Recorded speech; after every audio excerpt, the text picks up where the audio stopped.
Hey, good morning. It is January 3rd. I'm in the basement office of Enlightenment here, doing my beginning of the year notes. I wrote a couple things down. I looked at the things I wrote down a year ago, kind of reflecting on that stuff. I like to do this once a year. I should really do it like once a month or once a quarter or something, but I kind of do it once a year, and then I say I'm going to do it more, and I don't.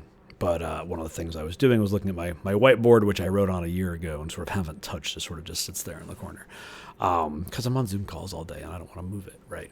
And I had a thing written at the top of it that I was reflecting on about a year ago at this time. I was talking to a friend of mine about the thing I was worried about in 2023, like, oh, well, this bad thing could happen. I was actually kind of worried about this. The economy is doing that, and kind of led to a sort of an outcome. I'm like, maybe I'll lose my job this year. Maybe this bad thing will happen, or whatever it was. And my friend said to me, he said, why would you think that? And I kind of blinked twice, and I said, well, because of these reasons. Like, there are reasons behind it. And they said, oh, okay. But just asking it kind of from the outside made me think a couple of things. One, having to restate the reasons, like, oh, well, because I'm looking at, these indicators and these things, and my imagination goes, well, I know how this could go, and just having to sort of explain why I was feeling the way, or why I was thinking this kind of thought pattern the way I was helpful, just to kind of reflect on it. Now, that could just lead to another anxiety spiral, right? Just to go, like, convincing myself that I'm right, and reminding myself why I think the things I think.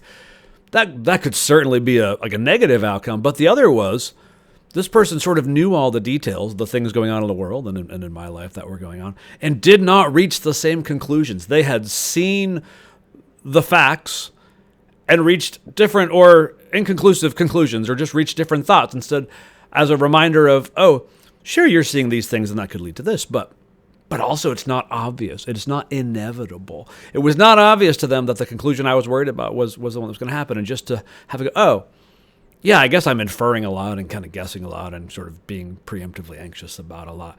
That someone else could look at the same numbers and add them up and get to a different total, and then go, oh yeah, I don't get that with my math. Like, why do you think that? So I liked it. It was a helpful interrupt into a little bit of a spiral that I was in. So I wrote it on the whiteboard. I just wrote, why would you think that? ? I put quotes around it so I'd remember it was from them. And I'm leaving it there for this year. I thought it was good. Thought I would share it for whatever version of a thought during the year that I've been in that feels unhelpful or hard to get out of. I just look up, I go, oh yeah, why would I think that? Are my conclusions obvious, or are they just sort of one possible thing? Anyway, Happy New Year. I hope you get some time to reflect. Don't forget to take a deep breath and to go outside. Talk to you later.